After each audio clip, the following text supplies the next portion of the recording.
Hello বিয়াস, আসসালামু আলাইকুম। আমরা আবারও একটি ইসলামী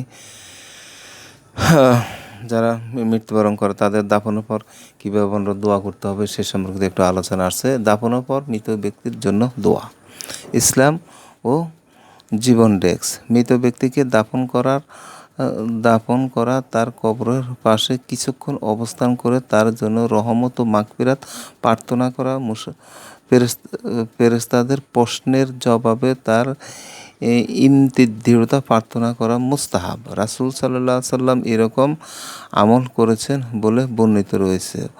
ওসমান ইবনে আফফান রাদিয়াল্লাহু থেকে বর্ণিত রয়েছে যে আল্লাহর রাসূল সাল্লাল্লাহু আলাইহি সাল্লাম মৃত ব্যক্তিকে দাফন করার পর সেখানে অবস্থান করতেন এবং বলতেন, তোমরা তোমাদের ভাইয়ের জন্য ক্ষমা প্রার্থনা করো, তার জন্য দৃঢ়তা দোয়া করো।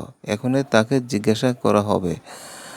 সুনানে আবু দাউদ 3213 নম্বর হাদিস। সহিহ মুসলিমে এসেছে, বিখ্যাত সাহাবী আমর ইবনুল আস রহমতুল্লাহ তার মৃত্যুর সময় ওসিয়ত করেছিলেন তাকে দাফন করার পর কবরের পাশে অবস্থান করে দোয়া করতে।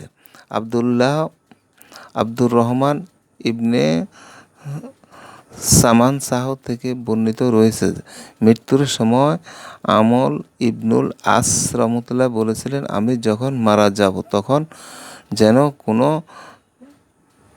বিলাপকারিণী অথবা আগুন আমার জানাজার সাথে না থাকে।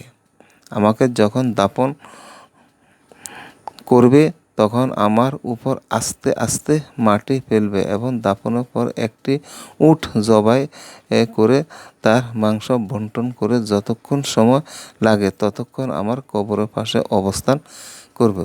অত্যন্ত সুন্দর হাদিসটি আমরা এখান থেকে জানতে পারলাম। মৃত ব্যক্তি দাফন করার পর তার জন্য দোয়া করতে হবে, মাগফিরাত করতে হবে, তার গুনাহ মাফ চেয়ে আমরা আল্লাহর কাছে দোয়া করতে হবে। আল্লাহ হাফেজ, সবাই ভালো থাকেন, সুস্থ থাকেন।